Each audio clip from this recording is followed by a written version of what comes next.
Hi, welcome back to my channel once again. I hope you're doing great. In this video, I'm going to talk on Indian football. I would like to start with what made me choose Indian football as the subject of this video. It brings me immense pleasure to call myself a huge football fan, and I have followed football to some great extent in my life. So one of my friends comes to me and talks about Jingle. Now I had no idea who he was, and my friend was disgusted by the very fact that I worship football but not Indian football. I would like to start with the history of Indian football. The Britishers did manage to get their heads in the Indian football team as well. These guys were like dogs, sniffing, sticking their noses everywhere in the world. Until in the 1930s, Indian football team consisted of entirely Indian players and toured Australia, Japan, Indonesia and Thailand. After successful tours abroad, the All India Football Federation was formed in 1937. India played its first friendly match against Australia and got defeated by a scoreline of 5-3, and the match is considered as first FIFA recognized match. India played its first game as an independent nation against France in the 1948 Summer Olympics. Full-time score: India 1, France 2. In 1950 FIFA World Cup, India qualified for its first World Cup ever, since other teams withdrew due to financial issues of traveling to Brazil. Eventually, Indian team also withdrew. And if you come across a fact that Indian team was banned because Indians decided to play barefoot, don't buy that, it's false. Indian football team withdrew because the AIF was in disagreement over team selection and insufficient practice time, according to India Sport Illustrated magazine. The 1950s-60s are considered as the golden era, starting in 1951 when India beat Iran 1-0 in the Asia Cup finals to bring our first trophy. Indian team was captained by Shailendranath Mana and coached by India's most successful coach ever, Syed Abdul Rahim.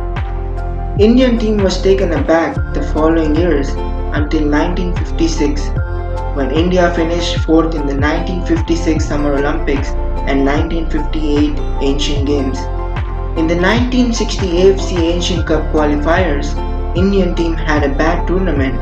In 1962, India went on to win the Asian Games, beating South Korea 2-1 in the finals. India finished as runners-up in the 1964 AFC Asian Cup after other teams withdrew from their qualification group. We all would have loved to see Indian team lifting trophies back in the days, but this is when it started going downhill. Although India finished third in the 1970 Asian Games, beating Japan in the third place playoff, in 1974 Asian Games, India had a horrifying tournament, finishing last in their group, losing all their 3 games. Not only they lost all their 3 games, but also conceded 14 goals, scoring just twice. India finally managed to qualify for the AFC Cup in 1984, but they finished last in their group with 0-0 against Iran being the best result for India. India lifted the inaugural SAF Championship in 1993. India ended the 20th century on a high, winning the SAF Championship in 1997 and 1999 as well. India got up to an all-time high 96th position in the FIFA ranking in 1996. Honorable mentions: Gostapal. He was India's first captain and was one of the best defenders in his time. Mewalal was India's starting striker during the 1948 and 1952 Olympic Games and 1951 Asian Games. P.K. Banerjee represented India at the 1956 Olympics and was named as the best Indian player of the 20th century. Peter Thangaraj was named as the best Indian keeper of the 20th century by IFFHS.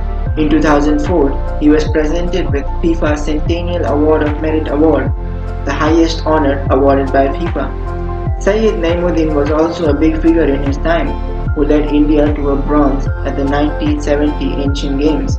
Well, it has been nothing but a roller coaster ride for our Indian football team.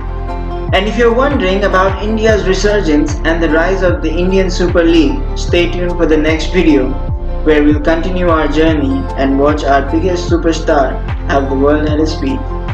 Thank you for watching. I'll be happy to know if you like the video. Yes, there's the like button.